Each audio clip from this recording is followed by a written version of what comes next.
Assalamualaikum warahmatullahi wabarakatuh. Berjumpa kembali di channel ini. Salam sejahtera untuk kita semua, Bapak Ibu peserta uji kompetensi guru di periode Agustus ini, yang mana direncanakan mulai 20 Agustus nanti.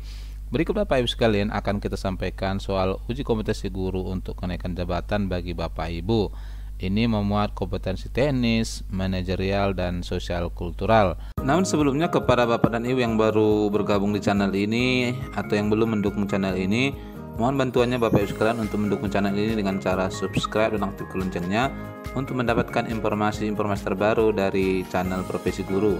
Sebagai gambaran bagi Bapak Ibu, soal yang diujikan nanti dimulai di 20 Agustus ini adalah manajerial, sosial kultural, dan teknis.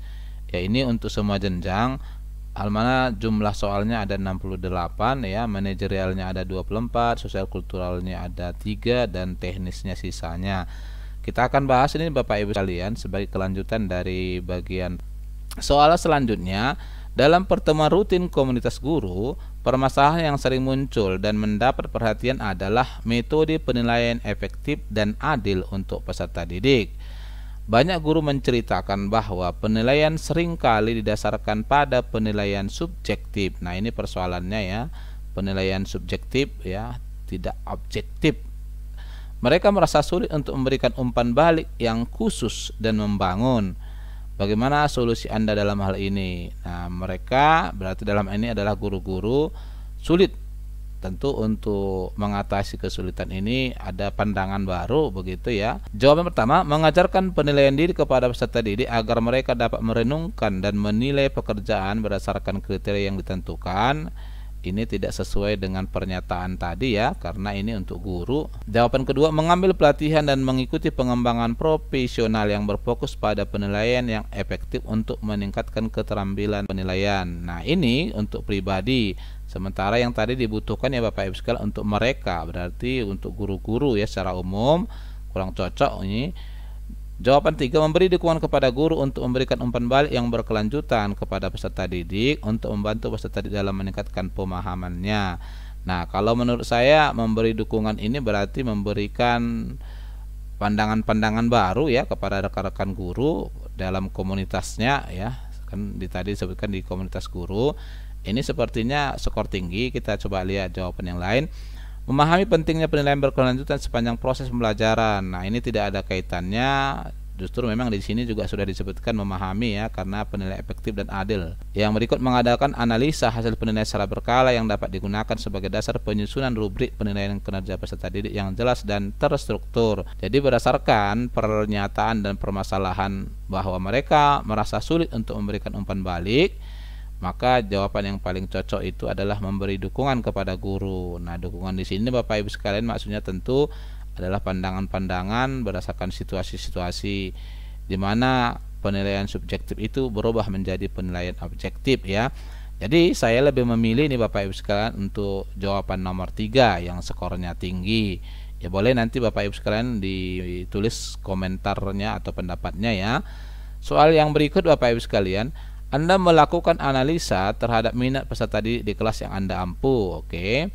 Hasil analisis Anda menunjukkan bahwa peserta didik memiliki minat yang cukup besar pada topik tertentu yang tidak sepenuhnya tercakup dalam kurikulum yang berlaku. Jadi ada minatnya ya. Bagaimana Anda mengelola minat mereka dengan tetap memperhatikan pemenuhan kebutuhan belajar yang ditetapkan ya. Artinya tidak sampai terganggu ya kurikulumnya. Kita coba lihat jawaban pertama, memberikan tugas tambahan berdasarkan minat mereka tanpa mengorbankan materi yang sudah direncanakan untuk meningkatkan pemahaman.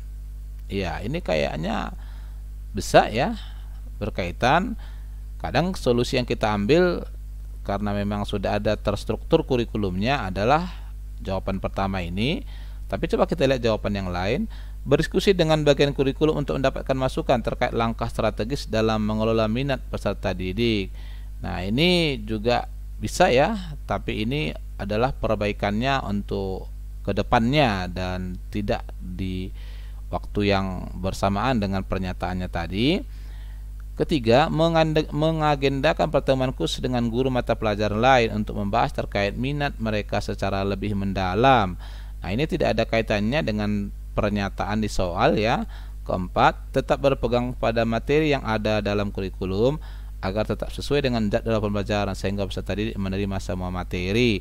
Nah, tentu kelebihan dan minat mereka itu juga ya tidak bisa kita batasi. Jadi nomor 4 ini atau jawaban 4 ini kurang cocok. Jawaban kelima, mempertimbangkan minat mereka dalam strategi pembelajaran dan menghubungkannya dengan kurikulum yang berlaku.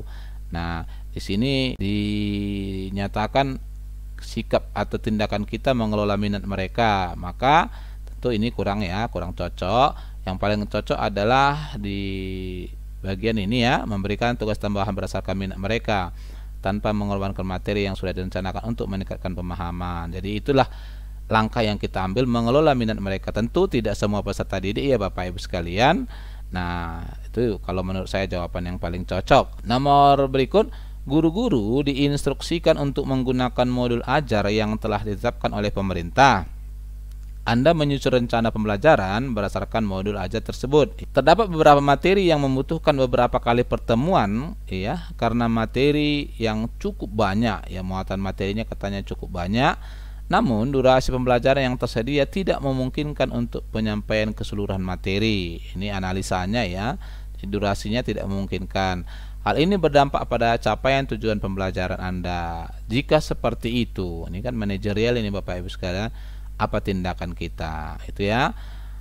Jawaban pertama, memilih materi pada modul ajar tersebut yang memungkinkan diajarkan kepada peserta didik. Ya, ini bisa ya, walaupun nanti mungkin skornya rendah. Jawaban kedua, menyusun rencana pembelajaran sesuai dengan modul ajar karena berdampak pada akreditasi. Nah, ini tidak ada kaitannya ya dengan tindakan kita. Ketiga, menjadikan muatan materi yang banyak sebagai tugas tambahan di rumah untuk peserta didik. Ini juga kurang cocok. Keempat, menelaah bobot dari durasi materi dengan tujuan pembelajaran yang hendak dicapai. Ya, ini kemudian bisa juga ya kita analisa kembali, kemudian kita sesuaikan durasi sesuai dengan bobot materinya. Lalu mendiskusikan dengan rekan guru mata pelajaran untuk mendapatkan solusi terbaik. Nah, ini tidak ada kaitannya kalau menurut saya karena ini adalah modul belajar untuk mata pelajaran kita ya. Jadi yang paling memungkinkan di sini adalah jawaban 1 dengan 4. Jawaban 1 tadi, memilih materi pada modul ajar tersebut yang memungkinkan diajarkan kepada peserta didik.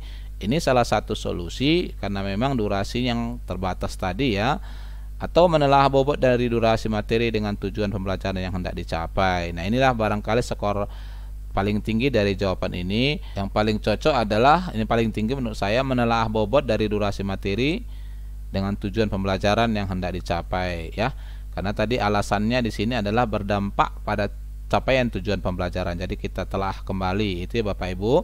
Setelah jawaban keempat, kemudian skor 4-nya atau di bawahnya adalah skor jawaban nomor 1.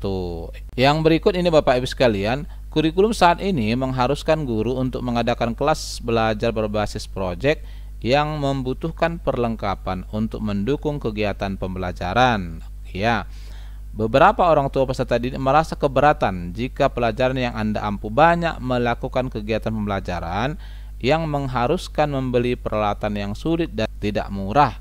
Ini persoalannya ya, keberatan karena peralatannya tidak murah. Hal tersebut menuntut Anda sebagai guru untuk lebih kreatif dalam menyusun pembelajaran proyek yang minimalis tanpa biaya. Bagaimana sih Anda menghadapi hal tersebut? Jadi karena keberatan, maka paling tidak ya Bapak Ibu sekalian, tindakan kita adalah meminimalkan biayanya itu ya. Opsi pertama, mencari solusi untuk memodifikasi kegiatan pelajaran di luar kelas agar tidak membutuhkan peralatan yang mahal atau sulit didapat. Menjelaskan tentang pentingnya kegiatan pembelajaran tersebut untuk memberikan pengalaman belajar yang lebih bermakna bagi peserta didik. Ya, cuma persoalannya tadi adalah masalah biaya, jadi opsi kedua ini kurang tepat. Ketiga, menerima saran dari orang tua peserta didik untuk mengurangi kegiatan pembelajaran di luar kelas. Ini belum bisa kita putuskan menjadi jawaban paling bagus. Coba kita lihat jawaban yang lain. Mengamati kegiatan pembelajaran guru-guru lain untuk membandingkan apa saja yang bisa diperbaiki dari kegiatan yang sudah Anda lakukan. Ini tidak ada kaitannya karena tentu proyeknya itu berkaitan dengan bidang studi kita. Menyesuaikan kegiatan pembelajaran di luar kelas dengan kemampuan keuangan orang tua peserta didik. Ini mungkin ya cocok. Nah, karena tadi persoalannya adalah beberapa orang tua peserta didik merasa keberatan jika pelajaran yang Anda ampu banyak melakukan kegiatan pelajaran yang mengharuskan membeli peralatan yang sulit dan tidak murah. Nah, berarti kita sesuaikan ya Bapak Ibu sekalian. Maka paling memungkinkan adalah jawaban 1 atau jawaban kelima, menyesuaikan kegiatan belajar di luar kelas dengan kemampuan keuangan orang tua peserta didik. Nah, tentu jawaban kelima ini agak sulit ya, karena kegiatan pembelajaran dengan proyek-proyek yang kita susun kadang-kadang tidak segampang untuk penyesuaiannya ke kemampuan keuangan orang tua. Di soal ini kita bisa lihat bahwa kegiatan proyek pembelajaran itu memang harus ya sesuai kurikulum, jadi tetap akan kita laksanakan begitu ya. Maka yang paling cocok adalah opsi nomor 1 ya, mencari solusi untuk memodifikasi kegiatan pembelajaran di luar kelas agar tidak membutuhkan peralatan yang mahal atau sulit didapat, itu ya.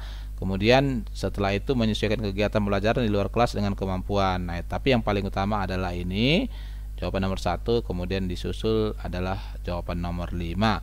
Diharuskan ternyata sesuai dengan kurikulum ya Bapak Ibu. Nah, inilah Bapak Ibu sekalian soal untuk Bapak Ibu nanti menempuh ujian kenaikan jabatan di Agustus mulai tanggal 20 ya. Semoga kiranya membantu Bapak Ibu. Tentu kita juga menerima pandangan-pandangan dari Bapak Ibu, bisa berdiskusi, silakan nanti dituliskan di kolom komentar ya. Semoga bermanfaat Bapak Ibu sekalian. Wassalamualaikum warahmatullahi wabarakatuh.